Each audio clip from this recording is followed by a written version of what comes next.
Les voy a pedir que hagamos un ejercicio mental. Y los invito a que pensemos que no están en una conversación con un colombiano, como digo yo, el gafufo, sino que estamos en una reunión de familia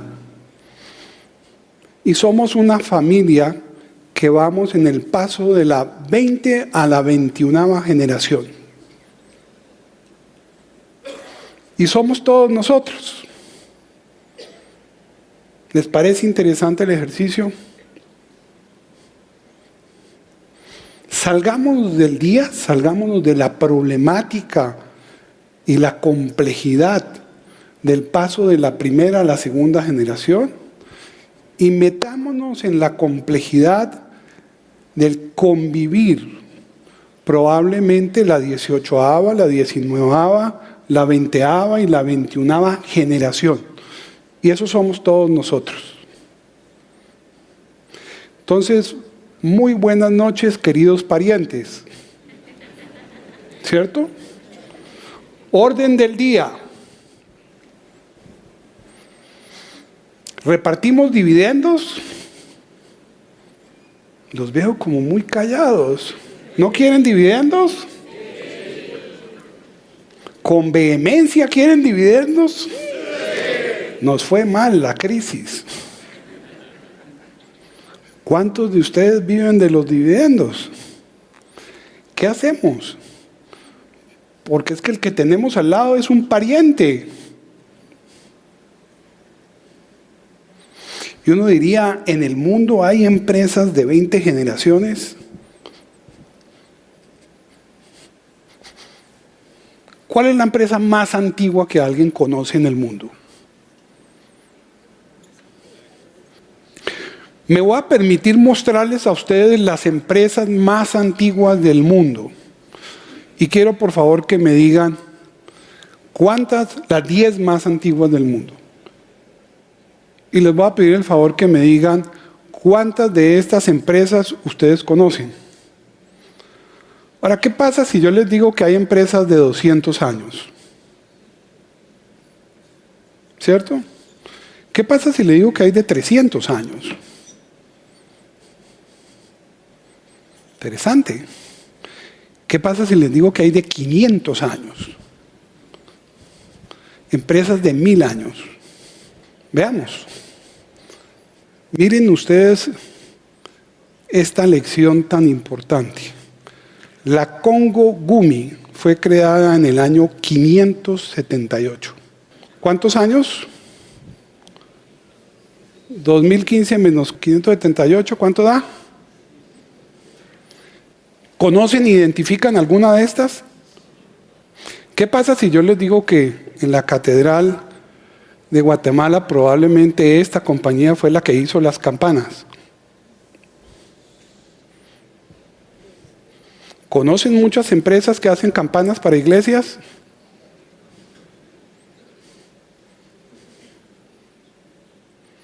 Aquí tienen ustedes varias, miren. Esta nació en el año 578, esta en el 718. Esta en el 2006 dejó de ser empresa familiar. La más antigua del mundo se desvía de sus preceptos familiares y pone en riesgo la compañía y deja de ser familiar después de 40 generaciones. 40 generaciones. Queridos parientes, estamos en 20 generaciones. El reto estratégico, ¿cómo pensamos las próximas 20 generaciones? ¿Les parece un ejercicio estratégico por lo menos interesante? ¿Cómo hacemos? ¿Todos quieren opinar? ¿Cierto? País democrático, libre. Tenemos derecho a opinar. ¿Cómo le hacemos? ¿Hacemos mesas de trabajo? ¿Hacemos equipos de trabajo? ¿Podemos gobernar nuestro grupo empresarial sin una junta directiva? ¿Cómo la ven? ¿Debemos preparar la siguiente generación en estos temas? ¿Tenemos otra opción? Hoy hablaba con representantes de los grandes grupos de empresarios acá en Guatemala y me decían, no, es que hay empresas familiares que todavía no están convencidas del tema del gobierno corporativo. ¡Qué lujo! ¡Qué lujo! ¿Podemos nosotros, queridos parientes, manejar la complejidad de nuestro grupo empresarial sin unas juntas profesionales? ¿Metemos una serie de parientes ineptos a manejar las juntas directivas? ¿O tenemos una serie de filtros que nos dicen qué parientes sí y qué parientes no? Déjenme decirle que tenemos una familia en Alemania que convive la 14ª, 15ª, 16ª y 17ª generación y son 1000. Ahora, es un tema difícil. Desde el año 578, obviamente en el año 578 no había la figura de empresa, no existía la figura legal de empresa. No sé en qué siglo ustedes opinan que se inventaron este tema de las empresas, las corporaciones. Si ustedes recuerdan, en 1600 más o menos se creó la primera empresa del mundo. ¿Sí saben cuál era? Este tema de las Indias Orientales, que duró 200 años y se quebró. Y cuando se quebró dijeron, no hagamos más empresas. Y el mundo se quedó quieto prácticamente 200 años después de eso. Y a mediados del siglo XVIII-XIX crean las famosas corporaciones los ingleses. Dicen que ha sido uno de los mejores inventos, inclusive similar al de la rueda, la personería jurídica. Yo los quiero dejar con ese pensamiento. Pero miren ustedes las siguientes 5 empresas más antiguas del mundo. Aquí, por ejemplo, teníamos una del año 1000. Esta es, miren lo curioso, las 2 primeras son japonesas, esta es francesa, esta es italiana, esta es del año 1000, esta es del año 1000, esta es de 1141. Las siguientes son del 1295, italiana, alemana 1300, francesa 1300, italiana 1300, italiana 1300. ¿Ustedes saben por qué no conocen estas empresas? Porque no son multinacionales, no son grandes corporaciones. Si uno diría, hay que estar creciendo permanentemente como parte casi obligatoria de la sostenibilidad y sustentabilidad a través de las diferentes generaciones, claramente no. Sí, obviamente tienen un tamaño, pero no son las megacorporaciones. De hecho, ninguna de ellas cotiza en bolsa o emite bonos.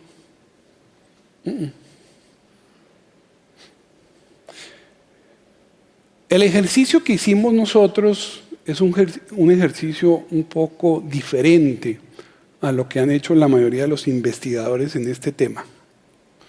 Fuimos a este tipo de empresas y investigamos qué fue lo que hicieron para haber llegado allá. Y como dirían los financistas, ¿cómo lo traemos a valor presente? ¿Qué es lo que tenemos que hacer hoy para que nuestras empresas perduren, ojalá, 10, 20, 30 y ojalá 40 generaciones?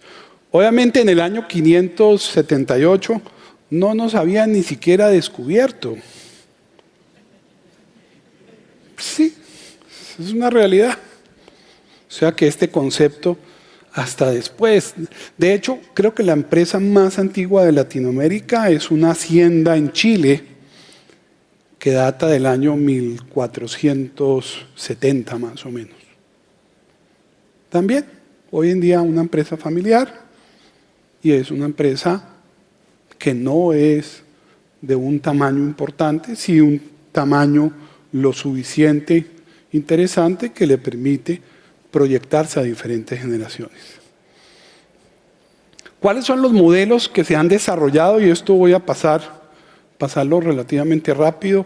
El primer modelo de empresas de familia lo crea el profesor David Peters de la Universidad de Wharton en los años 70. Y básicamente él dice, cuando hablamos de empresa de familia, implícitamente estamos hablando de dos sistemas sociales, dos sistemas conformados por personas. Uno que es la familia y otro que es la empresa. Pero son dinámicas que a veces son diferentes. Y digamos que los muy primitivos estudios de empresas de familia comienzan en realidad en los años 70.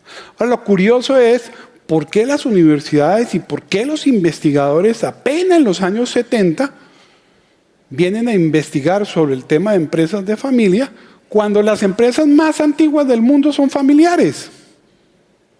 ¿No les parece curioso el tema? Desde el año 578, ¿cuál es el número de empresas que ha habido en toda la historia de la humanidad? Esa cifra no la tengo. Pero me imagino que son millones. 100, no, mucho más que estoy diciendo. Si en Estados Unidos hoy en día solo hay casi 30 millones de empresas. Qué sé yo, 1.000 millones de empresas. Lo curioso es que hemos encontrado alrededor de 9.000 que tienen más de 200 años en 60 diferentes países o territorios. Solo 9.000 que han logrado esa perdurabilidad. Entonces lo curioso es, ¿cómo puede ser que la academia solo se viene a interesar en este tema en los años 70? O sea, esto es un tema relativamente nuevo, si se quiere ver desde esa perspectiva.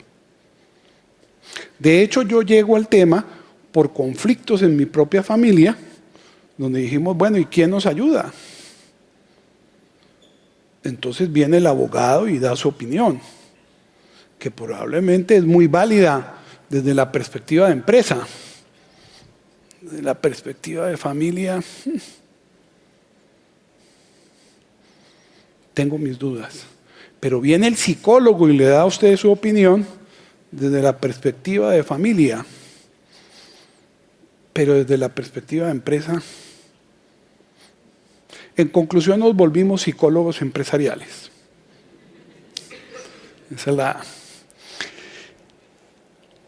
¿Cuál es el otro problema que tenemos? Y es, ¿cómo definimos qué es una empresa familiar? Definamos familia. Y hoy en este momento, ¿qué concepto podemos tener de familia?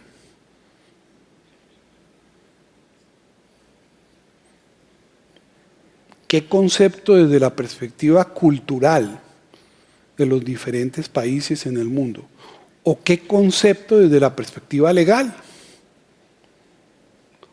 Ahora, si algo estamos de acuerdo es que tenemos que tener una claridad por lo menos legal del concepto de familia. Por temas de herencia, por ejemplo. Y por otra serie de factores. Hoy en día, parejas del mismo sexo que quieren adoptar hijos. Entonces, ¿cómo dibujamos el concepto familiar? Ni siquiera quiero entrar en el concepto de empresa familiar. Estos son retos bien complejos que estamos confrontando hoy en el día a día de nuestro trabajo como consultores de empresas de familia.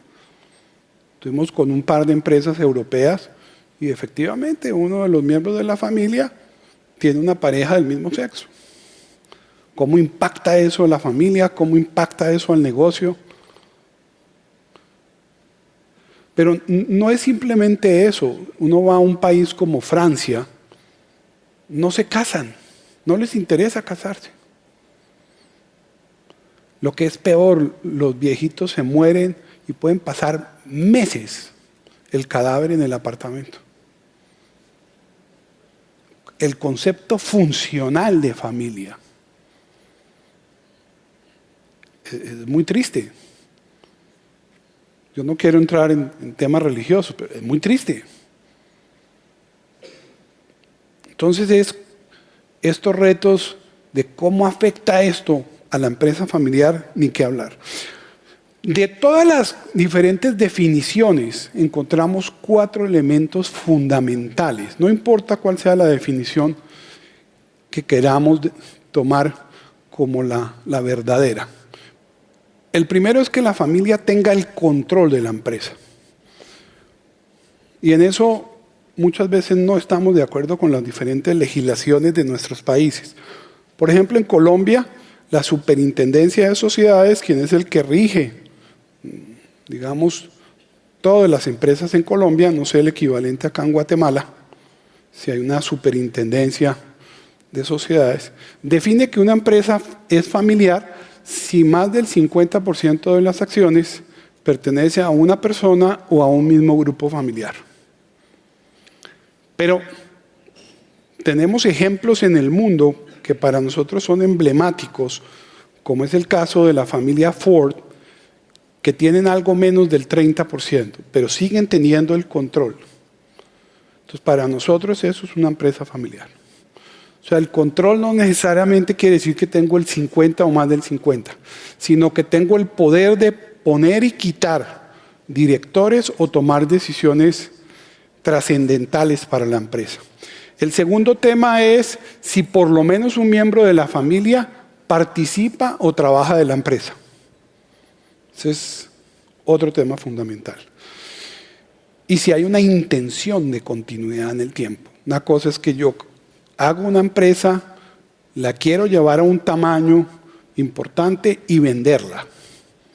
Otra cosa es que yo quiero que esta empresa permanezca por diferentes generaciones en la familia. Son 2 estrategias diferentes. ¿Se entiende esto? Sencillo, ¿cierto? Y definitivamente que la cultura familiar de alguna manera permea la cultura empresarial. Acabamos de escuchar de temas de valores. Y ahí hablamos de coherencia.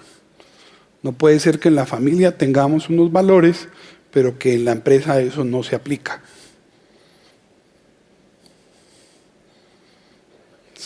Hay algo raro ahí, ¿no les parece? Entonces, no importa la definición que ustedes quieran tomar, estos 4 elementos es lo que nos define a nosotros una empresa familiar. En el mundo hablan de empresas pequeñas, medianas, grandes. Rápidamente aquí les traje algunos grupos empresariales, todos familiares. Algunos de ustedes conocen a muchos de ellos. El caso de BMW, el caso del G. Ahora, ¿por qué es importante este tema de empresas de familia? Y esto fue lo que vinieron a descubrir en los años 70. ¿Qué es lo que pasa? Cuando uno ve la composición, digamos, empresarial en los Estados Unidos, se da cuenta que el 95% de las empresas allá son de carácter familiar, pero solo aportan algo menos del 50% del Producto Interno Bruto. Y el otro 5% de empresas, esas grandes corporaciones, aportan casi un 55% del Producto Interno Bruto. Entonces el concepto es, eso es empresa de familia, o se vuelve una gran corporación. Se ha dicho de que la gran mayoría de las grandes corporaciones comenzaron siendo empresas familiares,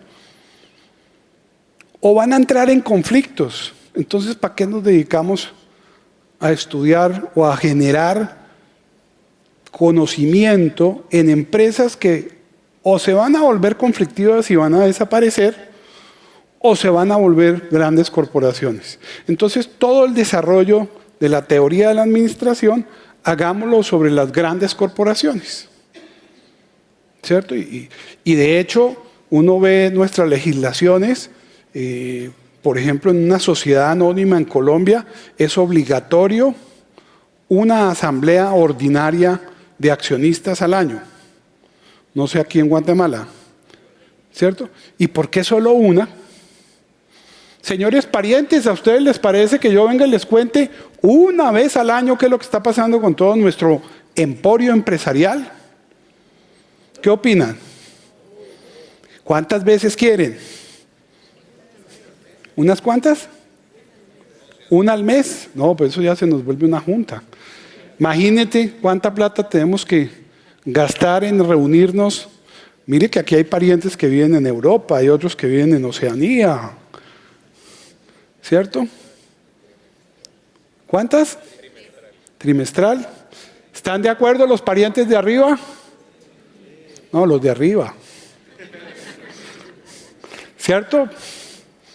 Entonces lo que pasa es que nos dejan de lado. Lo que no se enteraron en el mundo corporativo es que somos los mayores aportantes de los nuevos empleos en las economías libres. Miren ustedes, Segunda Guerra Mundial. Termina la Segunda Guerra Mundial en Europa en el año 44. ¿Cómo creen ustedes que quedó el tejido empresarial en Italia? En Alemania, en Francia.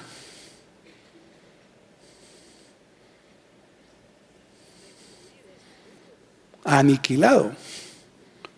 Menos mal nuestra familia no tenía negocios en Europa en esa época. Buena decisión estratégica. El tema es, ¿quién cree usted que fue el protagonista del milagro europeo? ¿Cómo? Las empresas familiares. ¿Quién cree ustedes que está haciendo salir a Europa de la crisis? ¿Quién cree usted que está haciendo a los Estados Unidos salir de la crisis? Entonces, des en cuenta la importancia y relevancia que tienen las empresas familiares. Miren lo que aportan en los países de economía libre, entre el 50 y el 80% del Producto Interno Bruto. Alemania, el 90%, lo azul son el porcentaje de empresas familiares, lo que aportan al Producto Interno Bruto y la tasa de empleo que aportan a la economía de Alemania, 90%, en Estados Unidos 90%, en Suiza más del 95%, en términos generales en el mundo es un promedio mayor del 60%. Esta es desafortunadamente una de las peores estadísticas, pero solo el 30% de las empresas familiares en el mundo pasa de primera a segunda generación. Y del 30% que pasa a la segunda generación, solo el 15% de estas pasa a la tercera generación. Matemática simple, de cada 100 empresas familiares, solo 3 o 4 van a poder pasar a la tercera generación. Y esa es una de las preocupaciones más importantes que tenemos. De esto tenemos 5 estudios en 5 diferentes continentes. Y todos los estudios son supremamente coherentes. O es el 68, o es el 71, o es el 70. Pero por ahí está. En todo el mundo. Y lo característico y lo interesante de esto es que no importa si es una empresa de Australia, o es canadiense, o es francesa, o es guatemalteca, o es colombiana. Es un tema como si fuera dado por la condición humana. No es un tema simplemente cultural. Entonces, esta es una alta preocupación. ¿Por qué estos estudios nos demuestran por qué desaparecen la gran mayoría? Pérdidas de competitividad, eso le puede pasar a cualquier empresa, no necesita ser familiar, no obedecer a las leyes de mercado, es así que nos caracteriza a la mayoría de las empresas familiares. Falta de profesionalización, lo que llamo yo la arrogancia del éxito. conflictos familiares, conflictos de interés, confusión de temas familiares con temas empresariales. De los estudios tenemos una claridad de cuáles son esos factores de destrucción de las empresas familiares, que eso es toda una serie de conferencias. Pero ¿cuál es la buena noticia? Tanto en Europa como en Estados Unidos hay una serie de indicadores.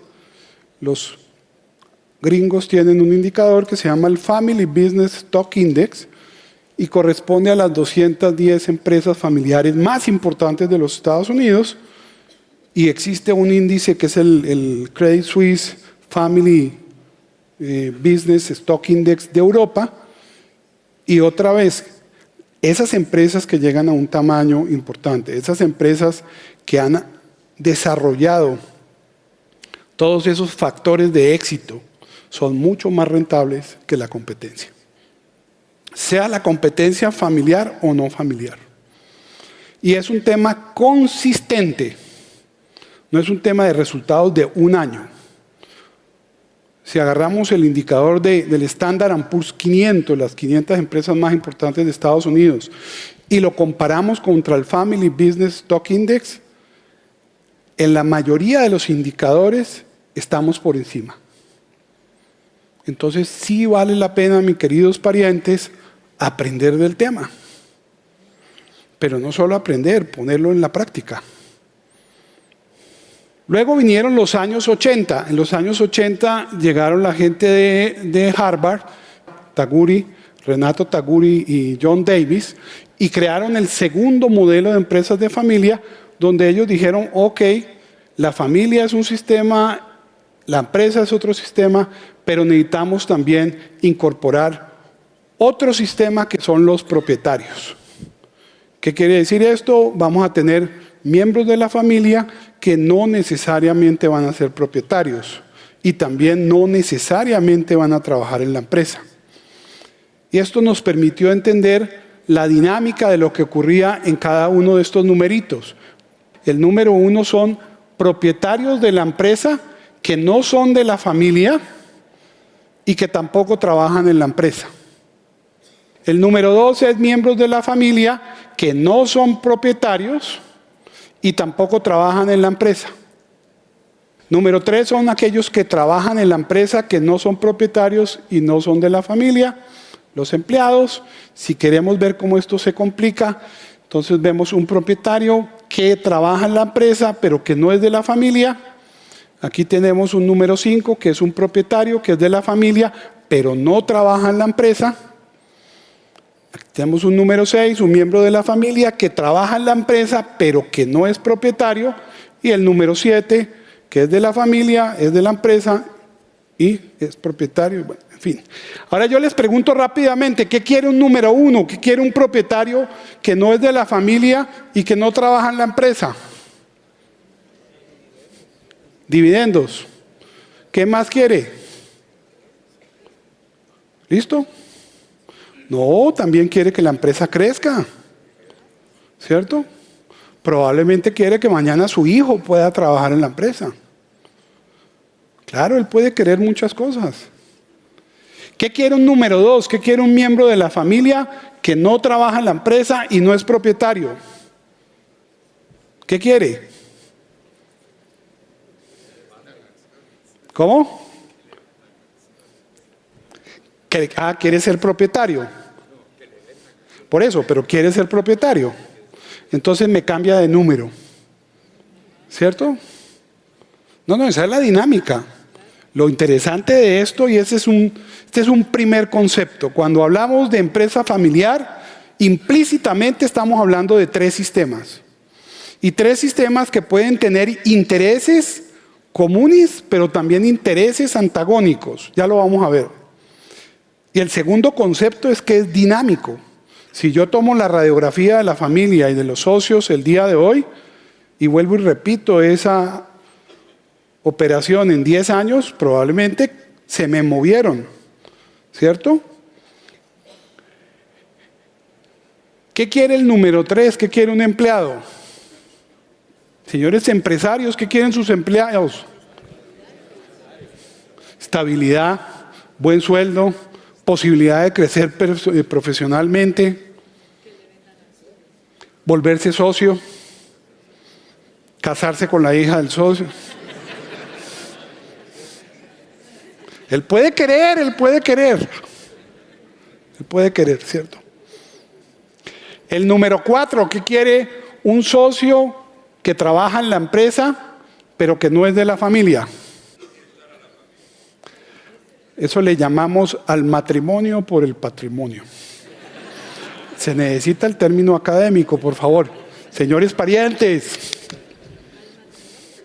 por el patrimonio. ¿Cierto? El matrimonio es el conjunto de todos los males, el patrimonio es el conjunto de todos los bienes. ¿Cierto? Mire que tenemos definiciones muy claras académicas. Vayamos rápido. ¿Qué quiere un número 6? Un miembro de la familia que trabaja en la empresa, pero que no es propietario. Yo lo llamo la tía Lucy. Mijo, aquí dicen también ese término, mijo, Lucy quedó viuda, tiene 3 niños y la echaron del trabajo. ¿Qué hacemos con Lucy? Bueno, Lucy, ¿qué sabe hacer? ¿Qué estudió? Bueno, tráela y la ponemos de bibliotecaria de la empresa. ¿Cuántos de ustedes tienen bibliotecas en sus empresas? ¿Qué quiere la tía Lucy? Rápidamente, ¿qué quiere la tía Lucy? Que le ayuden. Ya le dimos trabajo. Ser propietaria. No, pero esa sí no, porque se me cambia de número. ¿Cierto? ¿Quiere que le demos dinero? ¿Pero en qué sentido? Porque está trabajando, que le pagamos un buen sueldo. ¿Cierto? Pero de bibliotecaria. A veces hay empleados, tía Lucy. Volvemos la empresa el refugio de ineptos. Señores parientes, ¿ustedes creen que podemos pasar a 20 generaciones teniendo poco de empleados ineptos, sean de la familia o no sean de la familia?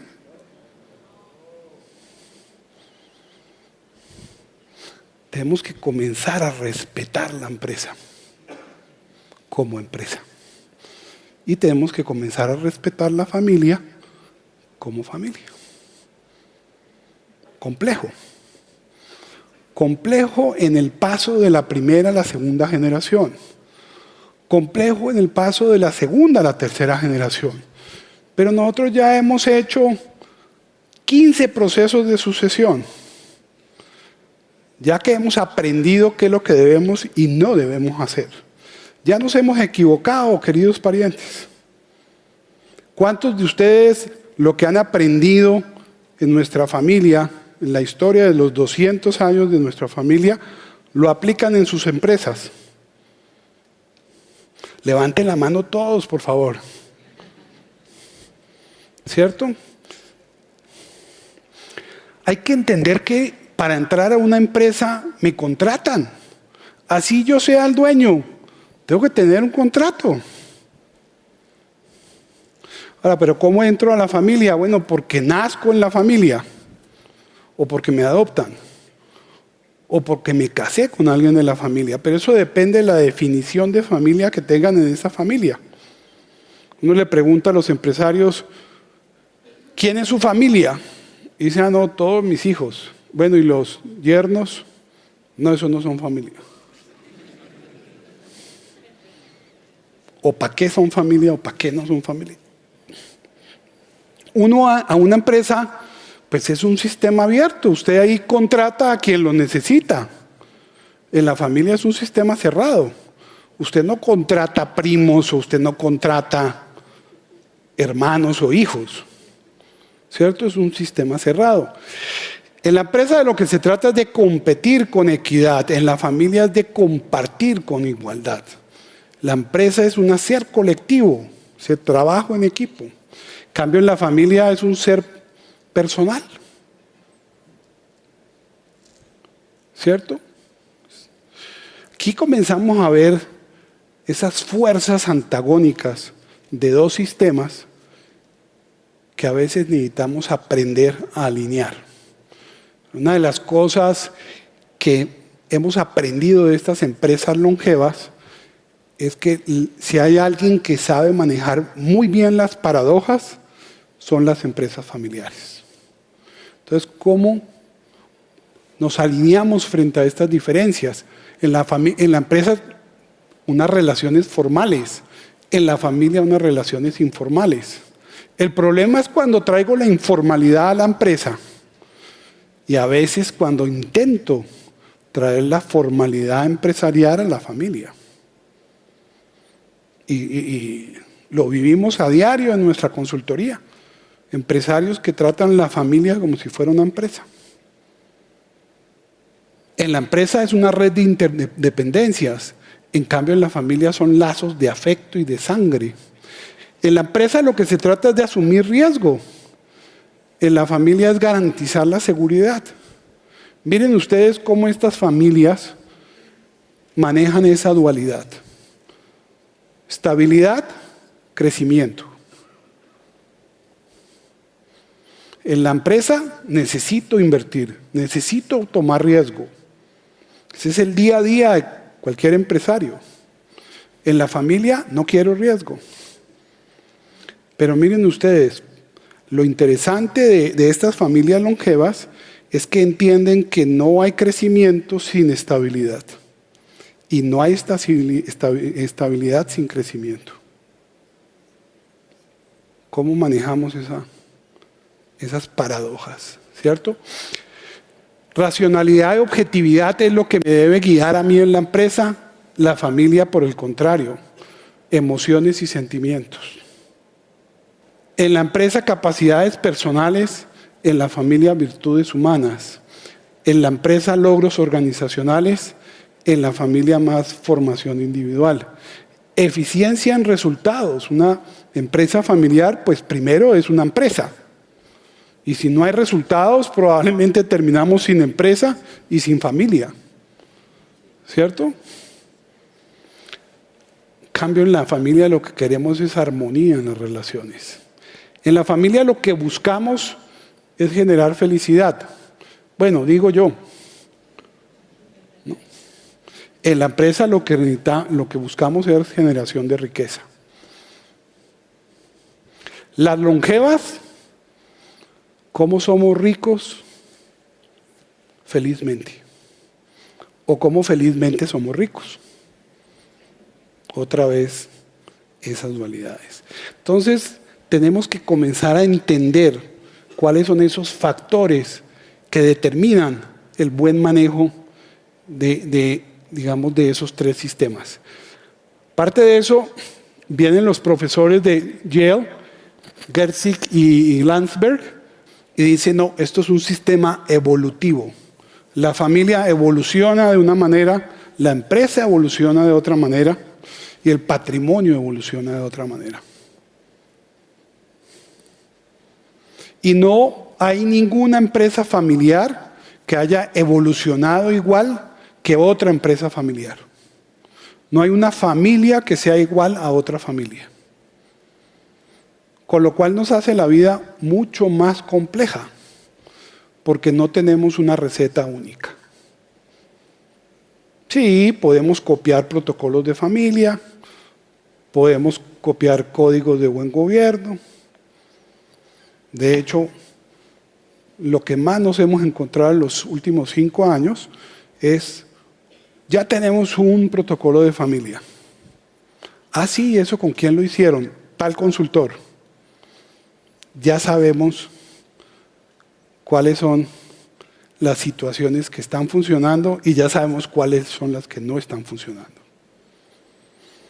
¿Por qué? Porque lo que le funciona a la familia de al frente no me funciona a mí. Yo tengo que encontrar mi propio camino.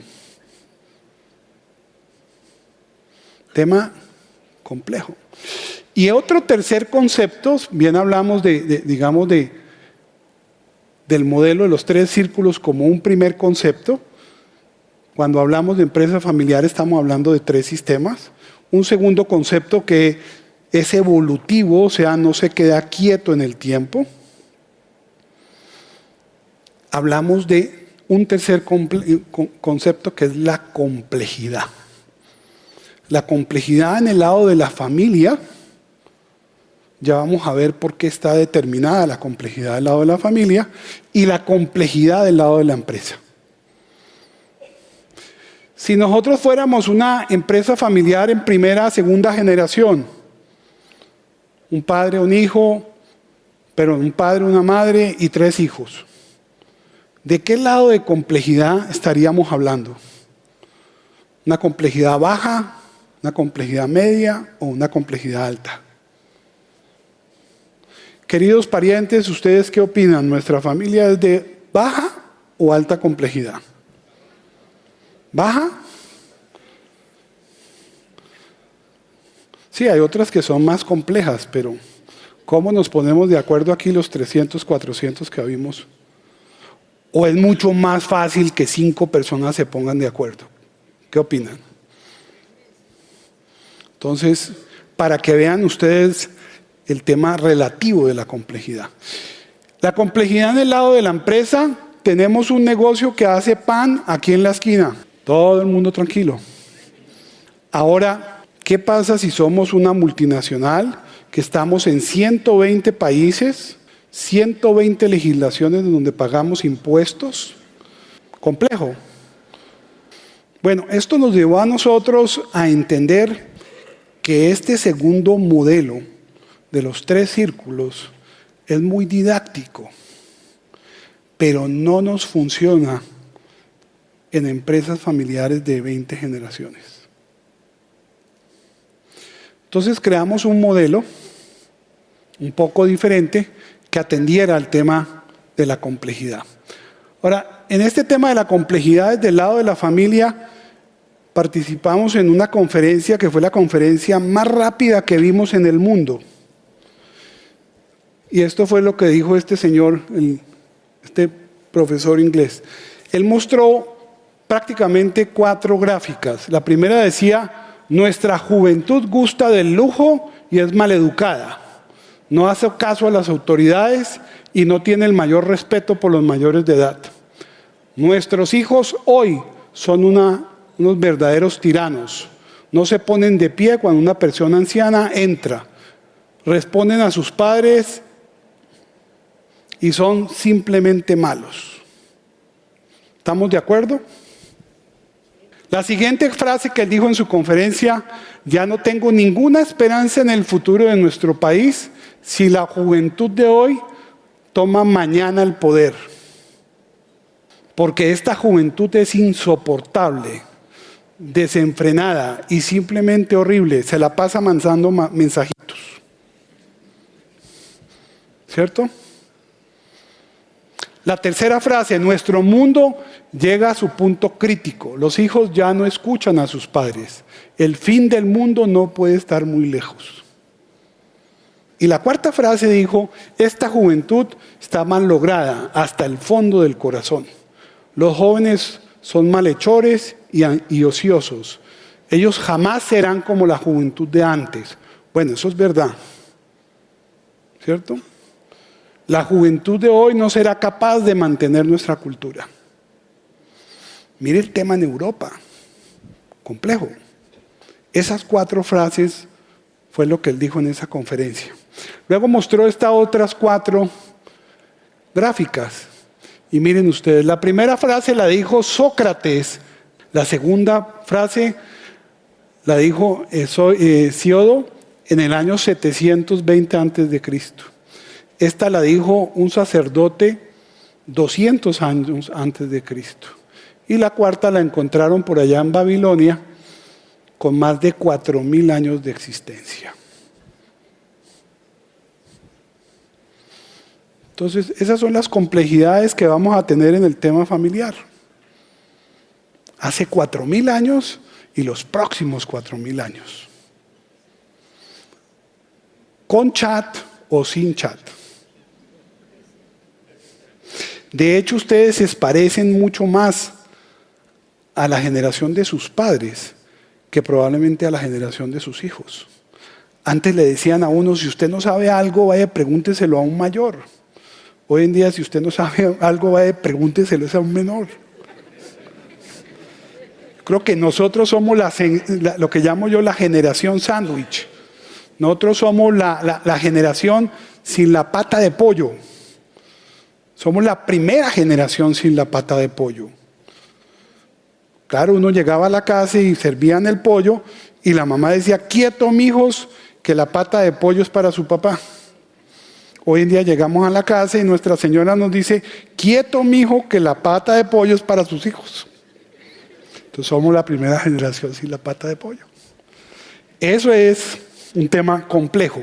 Pero otra vez, estamos también teniendo una educación diferente. La generación Y, los milenios, son diferentes. Uno de los temas que más trabajamos en este momento con muchas familias es cómo trabajan queridos parientes. Aquí tenemos reunidos, ¿qué dijimos? Miembros de la 18ª, 19ª, 20ª y 21ª generación. Y de verdad, conocemos casos que de todas las generaciones trabajan en la empresa. ¿Cómo trabajan en equipo? 4 generaciones diferentes. ¿Complejo? Por favor, comencemos a pensar en ese tema. Miren ustedes de este estudio de la nueva generación, son una generación que tiene una vocación de trabajar en colaboración o en ambientes colaborativos, inclusive más que las generaciones de nosotros. Esa interacción o esa articulación de diferentes generaciones supone una complejidad en la familia. Otro tipo de complejidades en la familia.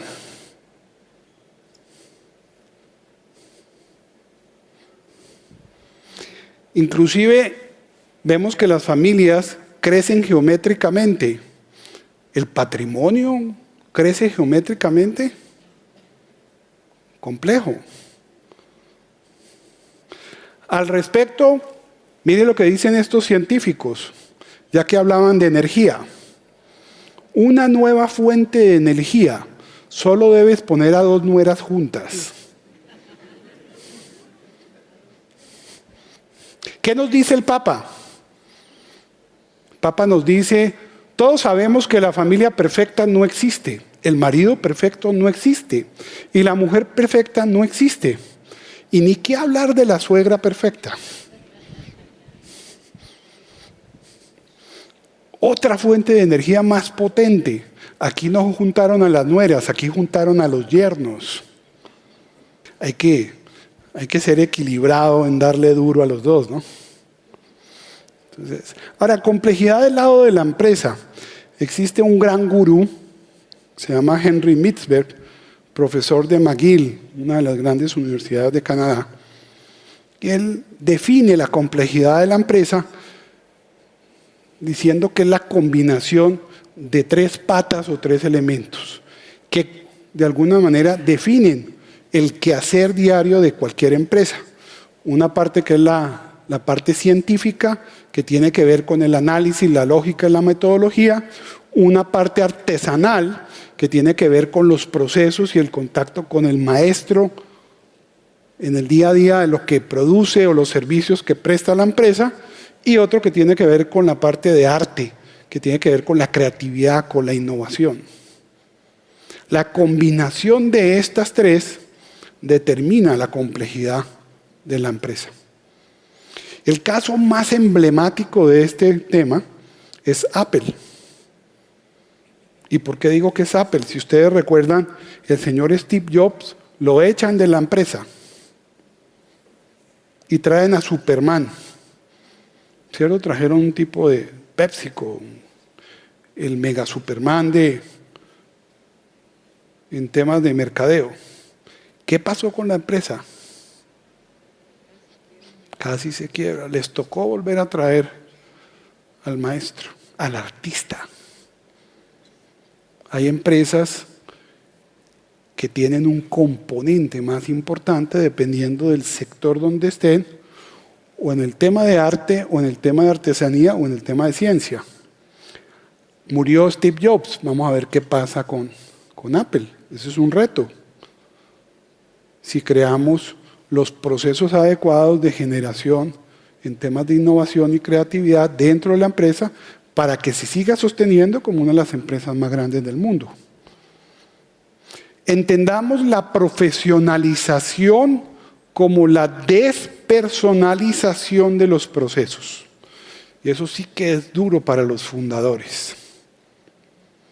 Porque si ellos no están ahí, nadie hace las cosas bien. Pero estamos planificando a 4 generaciones. ¿Qué hacemos? ¿Será que el fundador se va a perpetuar de por vida? ¿O ese también se muere? Entonces, ¿cuáles son estas oportunidades en la empresa familiar? ¿Cuáles son esos desafíos? Primero, planificar la sucesión. ¿Pudiéramos llegar acá, mis queridos parientes, si no hubiéramos planificado la sucesión? Pero ¿por qué la mayoría de las empresas en primera generación no planifican la sucesión? ¿Pudiéramos tener una asamblea el día de hoy, mis queridos parientes, sin que tengamos planificado la sucesión? Ni siquiera la sucesión del presidente de la corporación. El pariente que se le tocó irse a vivir a China, donde hicimos la última inversión de $100 millones. Se murió el pariente. Entonces, ¿qué? ¿Perdemos los 100 millones? ¿O tenemos plan B? Hoy discutíamos un poco este tema y hay otra perspectiva adicional. Tengo una empresa con 7,000 empleados. Me muero. ¿No es un tema de responsabilidad social dejar preparada la sucesión? Atraer y retener directivos no familiares. Eso es uno de los grandes retos de las empresas familiares. Las empresas familiares en primeras generaciones se caracterizan por ese nepotismo. Entonces es un tema, ¿cómo hacemos para no volvernos el refugio de ineptos? Que mi hijo sea el más simpático no lo hace automáticamente, y mucho menos el apellido, a ser la persona más apta para ser el futuro presidente de la corporación. Esos son temas que tenemos que de alguna manera hablarlos y solventarlos. Garantizar que las siguientes generaciones estén preparadas para atender y manejar la complejidad de nuestro grupo empresarial. No es un tema que lo vamos a hacer en un día. Estos son procesos. Y en esos procesos hay una curva de aprendizaje. Y muchas veces vamos a entrar en el método científico. ¿Saben cuál es el método científico? Prueba, error, prueba, error, prueba, error. Entonces, ¿sabe qué? Permitámonos equivocarnos. Si es que de verdad todos queremos que esto perdure en el tiempo. Retos, cómo manejamos la tradición y la continuidad, cómo planificamos a largo plazo, trabajo en equipo, responsabilidad social y calidad de nuestros productos y servicios. ¿Cuáles son los retos más importantes, diría yo, en el paso del siglo XXI? La profesionalización de la empresa, entendiéndola como la despersonalización, no con que traigan profesionales por fuera de la familia. La profesionalización entendámosla desde la perspectiva que los principales profesionales deben ser los miembros de la familia que van a trabajar ahí. ¿Cierto? Internacionalización, hoy en día en un mundo globalizado, mañana no sabemos si la competencia está saliendo o naciendo en Malasia. Ya no es cruzando la calle, ¿cierto? Innovación y emprendimiento y llegar a cierto tamaño que nos permita la continuidad. Esto nos permitió crear el modelo de consolidación de las dinastías familiares. Un modelo complejo, pero un modelo que nos está dando muy buenos resultados cuando queremos hacer esa proyección a 3 o 4 generaciones. Aquí hablamos de un capital humano, hablamos de un capital emocional, hablamos de un capital financiero, de un capital familiar, de un capital estructural. y en la mitad hablamos de un capital espiritual. ¿Qué es lo que llamamos nosotros inteligencia espiritual? Permítanme, para terminar, mostrarles una película. En última instancia estamos hablando del ser humano. Es decir, el ser humano es el motor y es el integrante de la familia, de la empresa, del mundo. Somos los pobladores materiales y espirituales de esta realidad. Y todos los cambios no suceden en el mundo, sino que los cambios suceden en el interior del hombre. Entonces, lo central de este seminario, de estas actividades, es un poco mostrar que en el ámbito empresarial, cuál es el motor que mueve la empresa, es el hombre, el ser humano. Entonces el cambio comienza por el ser humano, o sea que el mejor de los sistemas sociopolíticos, económicos, va a fallar mientras el hombre sea egoísta, y el peor, entre comillas, de los sistemas va a funcionar si el hombre es altruista, si el hombre se transformó interiormente. Entonces, en última instancia, el trabajo es en el interior del hombre, y eso es lo que va a ser el real cambio. Estamos hablando acá de un concepto que es la riqueza. ¿Qué es rico? ¿No? Es interesante porque en la tradición cabalista dice, ¿quién es rico? El que está contento con su parte. Es decir, la riqueza un poco es poder disfrutar de las cosas y de los procesos. Porque en el reino cuantitativo de lo medible no hay límite. Es ilimitable. Pero por otro lado, todo lo que podemos contar, sea números, sea años, sea dinero, son cosas que empiezan y terminan, porque las podemos contar. Pero hay otra dimensión que está lo que no podemos contar, que es lo espiritual, el amor, lo más profundo, lo espiritual, que trasciende toda medida. Entonces el hombre es como una conjunción de esos dos aspectos. Un cuerpo que es creado, limitado, que tiene principio y fin, y un alma que es infinita, que no tiene ni principio ni fin. Entonces muchas veces la esencia del hombre, que es su alma, desea plenitud, desea placer, y en ese deseo baja todo al cuerpo. Y el cuerpo no lo resiste. El cuerpo es un recipiente muy pequeño para una energía tan poderosa. Entonces, la verdadera inteligencia espiritual del hombre es poder expandir su conciencia más allá de sí mismo. ¿Y cómo lo puede hacer? Compartiendo. Compartiendo con el resto de las personas, él expande su conciencia más allá de sí mismo. Y ahí se desarrolla. ¿Y cuál mejor ámbito si no es la empresa, donde estamos permanentemente interactuando con personas? En ese lugar podemos expandir y en esa interrelación tenemos todos los desafíos para crecer y para ser mejores personas y para ser ricos realmente. Es interesante, dice en la Torá, en la Biblia, se encuentran dos hermanos, que uno era muy materialista y otro era muy espiritual. Entonces el materialista dice, tengo mucho, y el otro que tenía menos le dice, tengo todo. Es decir, tener mucho y tener todo es otra cosa. Tener mucho quiere decir que puedo tener más y me falta, pero tener todo quiere decir que con lo que yo tengo, tengo todo. Vemos al mundo y vemos en el mundo lo que vemos en nosotros. Nadie ve en el otro lo que no ve en el sí mismo. Entonces, el dinero es energía, y la energía es algo neutro.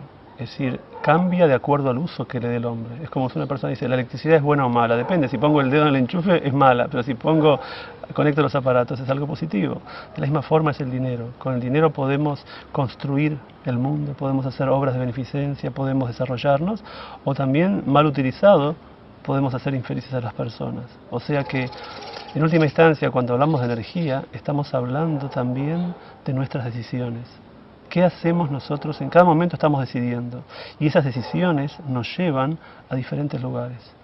Entonces, el dinero es una energía muy poderosa que despierta en el hombre deseos de todo tipo y lo enfrentan a tomar decisiones.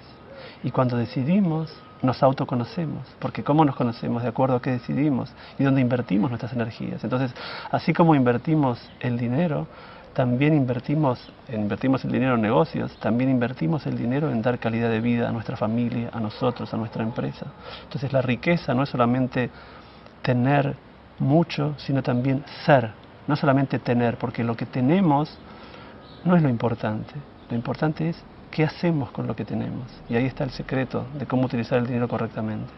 Hay un paralelo entre el desarrollo personal y el desarrollo de la humanidad. Uno ve que una persona, primero porque lucha por tener su casa, la subsistencia, por darle a su familia un bienestar, Pero después que logra eso básico, empieza a comenzar a pensar en contenidos, empieza a comenzar a pensar en cultura, en arte, en espiritualidad. De la misma forma, ese mismo proceso lo hace la humanidad. Es decir, el mundo empresarial, en una primera etapa, estaba concentrado en la riqueza, en producir dinero. Pero luego que se produce dinero y que la empresa tiene esa base sólida, hay que ver otro tipo de contenidos. Tiene que ser un contenido que le dé sentido. ¿Y qué da sentido? Nuestra vida y la vida de una empresa tiene sentido por lo que da. Es decir, todo es valorizado en la sociedad por de acuerdo a lo que damos. No a lo que somos, sino a lo que damos. Por eso lo importante no es lo que soy, porque cada uno es diferente. Y todos somos diferentes. Pero lo importante es con esa diferencia y esa particularidad que tiene, qué es lo que brinda a la sociedad. Entonces el desafío de la empresa del siglo XXI es qué es lo que puede dar a la sociedad en la cual está inmersa, qué es lo que puede dar a las personas que trabajan dentro de esa empresa, qué es lo que puede dar al país en la cual está. Entonces la empresa tiene una función de inspirar valores y crear un modelo para imitar, porque todos funcionamos de acuerdo a modelos, consciente o inconscientemente desarrollamos un modelo y de acuerdo al modelo construimos toda nuestra vida y tomamos decisiones. Si nuestras decisiones están de acuerdo con el modelo interior que poseemos, entonces decidimos en una dirección y si no en otra. Entonces toda la parte educativa es fundamental para ayudar a las personas a tomar las decisiones correctas para que sean decisiones que construyan al ser humano. Entonces se puede decir que cada una de las pequeñas empresas que conforman el mundo empresarial es como si fuera un órgano de un gran cuerpo. Y cada órgano tiene células, que son los empleados de esa empresa. Nosotros vemos en el cuerpo humano, cuando una célula trabaja para sí misma, en lugar de trabajar para el órgano al cual pertenece, se llama cáncer eso. De la misma forma, cuando los órganos de ese gran cuerpo, que es el mundo social y empresarial, en lugar de trabajar para construir algo positivo y altruista y justo, trabajan para sí mismos. Al principio parecería que funciona bien, porque yo me enriquezco a costa del otro. A corto plazo funciona, pero a largo plazo me destruyo, porque nadie puede ser feliz rodeado de infelices. Debo generar felicidad para yo también ser feliz. Entonces el desafío es generar riqueza, y generar riqueza no es solamente riqueza material, es generar la sensación de completitud, de amor, de armonía. Y ese es el desafío, otro de los desafíos de la empresa del siglo XXI. ¿Cuáles son las oportunidades? Ser un elemento positivo de desarrollo y bienestar, no solo para la familia, sino la sociedad en general. Y esa es la manera en que estas empresas longevas lo entienden y lo aplican. Generar puestos de trabajo decentes en una sociedad que debe luchar por lograr minimizar una de las brechas sociales más graves del mundo. Ser ejemplo y modelo de las siguientes generaciones de su familia y la comunidad. Y en el mundo cada vez más falto de valores y buenos ejemplos. Señores, Guatemala, lo podemos lograr, ¿cierto? Nuestro reto es tener, ojalá, 100 empresas de más de 100 años aquí en Guatemala. Buenas noches.